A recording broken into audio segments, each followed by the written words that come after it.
स्त्री के बारे में आपने सुना तो जरूर होगा। क्या आप जानते हैं कि स्त्री कौन थी और वह कहां से आई थी? आज मैं इस स्टोरी में आपको स्त्री के बारे में बताऊंगा। स्त्री का असली नाम शिल्पा था। शिल्पा बचपन से ही अलग थी। उसे खेलने के बजाय जंगलों में घूमना वह खेलना पसंद था। रात को भी वह जंगल में चली जाती थी और घूमा करती थी और डरती भी नहीं थी। एक बार शिल्पा के घर में अचानक आग लग गई।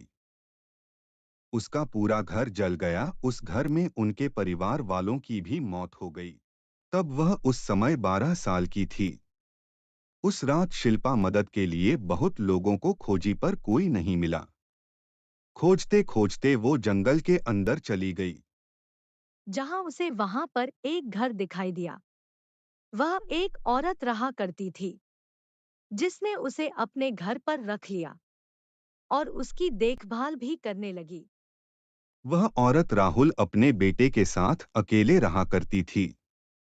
कुछ समय बाद शिल्पा उस औरत को मम्मी। मम्मी का कर बोलने लगी। राहुल और शिल्पा एक साथ बड़े हुए और एक दूसरे को प्यार करने लगे। वह दोनों अपना सारा समय जंगल में बातें करते हुए बिताया करते थे। पर एक दिन राहुल शिल्पा से गुस्सा होकर जंगल में चला गया। शिल्पा राहुल को बहुत खोजने के बाद जंगल में जख्मी मिला। फिर शिल्पा उसे घर लाई। उसके बाद उसकी माँ ने उसके घाव पर मरहम लगाई। जब राहुल को होश आया तो बताया कि उसे एक काले भेड़िए ने उस पर हमला कर दिया था और वह जख्मी हो गया। वह बार बार किसी काले जादू की बात कर रहा था। वह बार बार अपने पेट पर हाथ लगाकर रोए जा रहा था। किसी तरह उसे शिल्पा ने शांत कराया। अगले दिन जब वह उठा तो उसे कुछ भी याद नहीं था कि पिछली रात को उसके साथ क्या हुआ था। उसके 5 साल बाद दोनों ने शादी कर ली और 1 साल बाद उनका एक लड़की हुई जिसका नाम सुषमा रखा। फिर कुछ समय बाद वह पास के गांव में वह दोनों शिफ्ट हो गए। सुषमा जब 10 साल की हुई तो उसको उसके साथ अजीब अजीब चीजें होने लगी।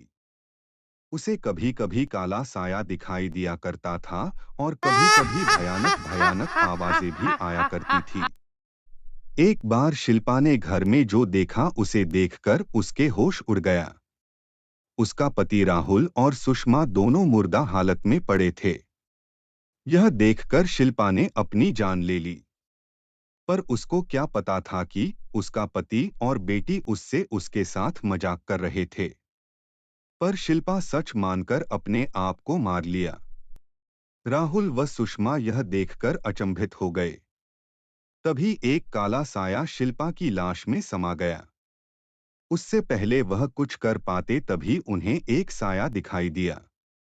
उसका सिर बहुत डरावना था जिसे देखकर राहुल व सुषमा बहुत ही घबरा गए। शिल्पा ने उन दोनों को अपने साथ चलने को कहा। पर राहुल ने अपनी बेटी को कहीं दूर भाग जाने को कहा।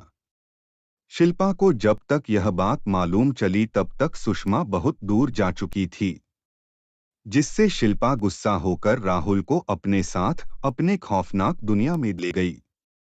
अगर आपको यह हमारी स्टोरी अच्छी लगी हो तो हमारे चैनल एच के किड्स को सब्सक्राइब करें।